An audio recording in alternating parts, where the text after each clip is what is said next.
네, 인스코비 한번 보죠. 8,220원에 86%. 아피톡스 관절염 뭐 이제 미 FDA 신약 판매 승인 모멘텀을 기다리는데 목표가 부탁드립니다라고 하셨습니다. 사실 이제 인스코비와 관련된 부분은 원래 뭐 이 회사는 이제 뭐 스마트 그리드랑 그다음에 이제 알뜰폰 파는 회사였는데 이제 자회사 그러니까 계열사 쪽에서 이제 바이오 사업을 하면서 실질적으로 이 종목 뭐 바이오 종목이죠. 바이오 종목이고 저는 개인적으로 인스코비 같은 경우는 그러니까 저는 뭐 제 방송 많이 보시면 아시겠지만 제가 나오는 프로그램을 많이 보시면 아시겠지만 사실 저는 바이오를 그렇게 좋아하는 사람은 아닙니다. 항상 좀 부정적으로 보는 편이고 지금 시점은 뭐 바이오는 여전히 아니다라고 보고 있는데 근데 인스코비는 그렇게 나쁘지 않게 보는 이유가 지금 인스코비 같은 경우는 정말 대부분 뭐 어떤 최근에 많이 예전에 한번 많이 올랐던 종목들은 뭐 그냥 뭐 신약도 뭐 임상, 뭐 1상, 뭐 그다음 2상, 3상도 가지 못한 거죠.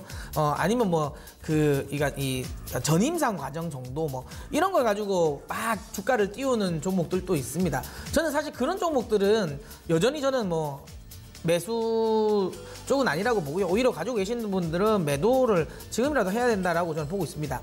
하지만 이런 인스코비 같은 경우는 확실하게 사실 이제 이 신약과 관련된 부분에 모멘텀이 있는 종목이 맞죠. 왜냐하면 지금 인스코비가 아까 이야기 드린 것처럼 아피톡스 같은 경우는 이미 3상까지 마쳤잖아요. 임상 3상까지 마치고 이제 판매 허가만 기다리고 있는 거예요. 미국의 FDA 판매 허가만 기다리고 있는데 저는 뭐 될 것 같아요. 왜냐하면 안 될 이유가 크게 없을 것 같았어요. 왜냐하면 아피톡스가 주력으로 하고 있는 게 그러니까 봉독을 이렇게 이제 이 약제와 신약을 해가지고 이제 염증이라든지 그럼 관절염 치료제 뭐 이쪽으로 지금 통증 치료제를 쓰는 거잖아요. 근데 예전부터 여러분 혹시라도 뭐 이렇게 뭐 교통사고나 약간 뭐 근육 이렇게 삐고 나면 한의원이나 이런 데 가면 봉침을 맞거든요. 그래서 그게 상대적으로 이런 통증 치료에 굉장히 좀 큰 효과를 봅니다. 의학적으로도 이건 이미 인정이 좀 돼 있는 거고 특히 이게 어쨌든 생약이다 보니까 그러니까 부작용도 상대적으로 좀 완화가 되는 편이죠. 그러다 보니까 이게 뭐 그러니까 판매 금지 그러니까 판매가 미뤄질 가능성은 저는 없을 것 같아서 판매 허가가 될 것 같습니다. 다만 이게 이제 판매 허가가 나오기까지 시간이 꽤 필요한 시기가 필요한 거죠. 그래서 이야기 드리는 건 지금 시점에서 특히 이런 3분기 실적 시즌에서는 제약 바이오를 가지고 있는 건 아닙니다.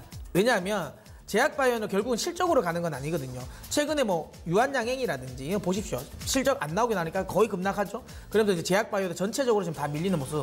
그러니까 지금 시점에서는 인스코비는 더 저는 밀릴 것 같아요. 밀릴 수도 있다. 반등에 대한 기대감 좀 약하다.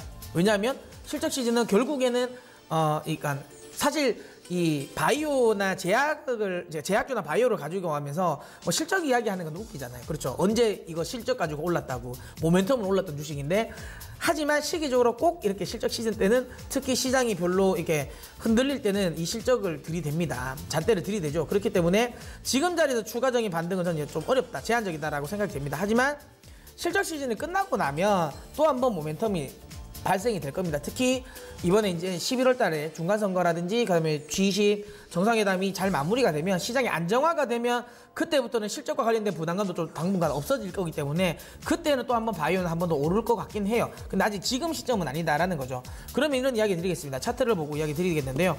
그러면 내가 만약에 지금 자리에서 뭐 손절도 생각하고 단기적으로 대응할 거라고 하면 이 정도겠죠. 5,000원 라인이 이탈되면 매도입니다. 근데 지금 비중이 80%가 넘는 구간에서 최근에 급락하는 흐름에서도 손절을 안 하셨어요. 그럼 이 종목에 대해서는 제가 보기에는 손절하실 의향이 없으신 것 같아요. 그러면 뭐 딱히 손절 라인 잡으실 필요는 없고요. 그냥 홀딩을 한번 해보십시오. 홀딩을 해보고 저는 목표가를 따로 설정드리지는 않겠습니다. 어쨌든 이 종목은 바이오와 관련된 부분에 모멘텀을 받아야 되거든요. 그러면 12월 달이 지나야 될 것 같아요. 그러면 12월 달까지 내가 한번 기다린다는 생각으로 기간적인 부분은 저는 투자를 하셨으면 좋겠고요. 그래서 한 12월 넘어서 12월이나 1월 정도까지 홀딩한다는 생각으로 그냥 홀딩을 하셨으면 좋겠습니다. 만약에 12월이나 1월 달에 제 예상이 다행히 맞아서 제약 바이오들이 한번 반격을 한다면 근데 그럼에도 불구하고 만약 이 종목이 안 나온다 못 올라간다면 그때 그냥 매도를 하세요. 12월 달에 그냥 매도를 하시고요. 근데 제약 바이오들이 반등을 줄 때 이 종목도 같이 반등을 한다면 저는 목표가 따로 설정하지 말고 기간만 설정해서 한 1월 달까지는 한번 들고 가보시길 바랍니다.